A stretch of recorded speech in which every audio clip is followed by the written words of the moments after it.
Bueno, tuve que cortar porque a veces el video, si bien no duran mucho, duran 20 minutos, 20, a veces me pasa un poco, pero son muy pesados de subir o a veces me lo corta el celular o, bueno, si a veces se interrumpe de una manera abrupta, tengo que abrir otro video.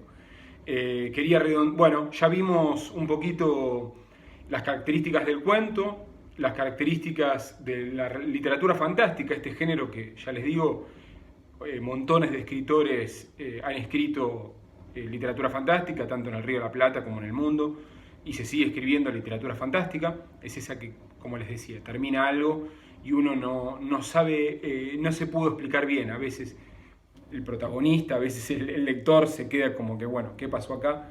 Y creo que Cortázar, que es el escritor que vamos a ver, es una buena muestra para que ustedes vean, bueno, qué es la literatura fantástica de primera mano. Pero bueno, quería contarles algunas características para que se entienda bien, ¿no? Tener así, capaz que así contándolo se entiende mejor que leyendo así características de una manera capaz que un poco más fría.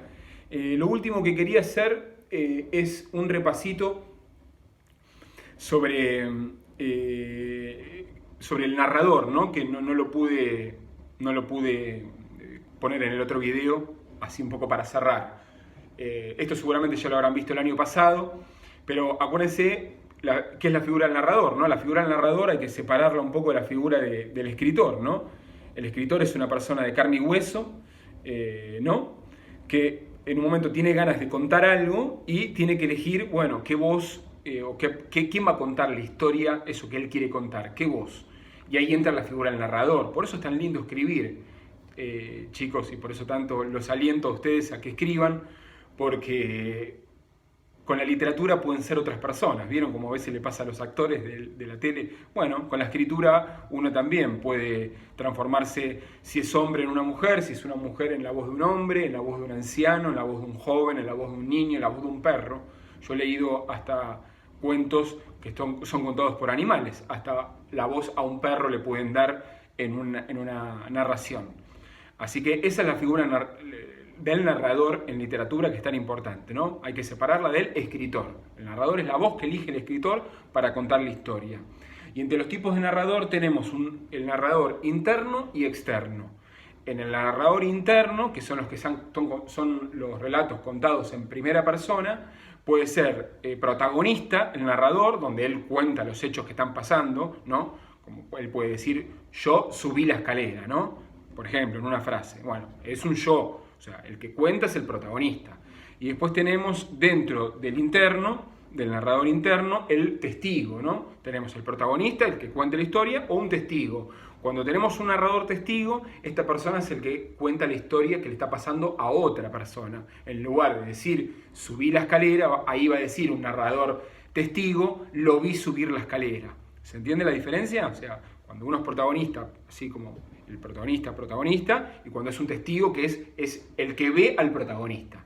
Esos son los dos narradores en primera persona del narrador interno. Y después tenemos el narrador externo, que son los que están narrados en tercera persona. Ahí ya no va a decir subí la escalera, ni lo vi subir la escalera. Ahí va a decir subió la escalera o sube la escalera, ¿no? Es un narrador que se lo llama comúnmente como narrador omnisciente, que es un poco como la figura como de un dios, de algún modo, es como un narrador que conoce la vida de todos los protagonistas, del protagonista, de los personajes secundarios, o sea, conoce y hasta a veces se puede meter en la cabeza de los personajes, ¿no? Y saber hasta qué piensan los personajes. Por eso a veces se lo relaciona como con Dios, ¿no? Cuando una historia está narrada en tercera persona, es una persona que conoce el destino como de toda la historia, de todos, se anticipa a los hechos. O sea, puede hacer de un modo lo que quiera, porque cuando uno está narrado en primera persona es la voz solo de uno, no del protagonista, no puede ver qué hacen otros o qué hablan otros, pero en tercera persona sí puede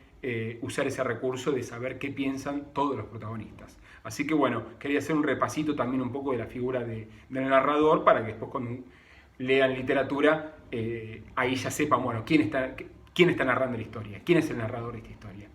Así que después les voy a dejar tarea para hacer sobre cuentos de Cortázar para que los analicen y hagan las actividades que les voy a dejar, y también les voy a dejar de manera escrita para que les quede bien en la carpeta las características que estuvimos viendo en la clase de hoy sobre el cuento y sobre la literatura fantástica.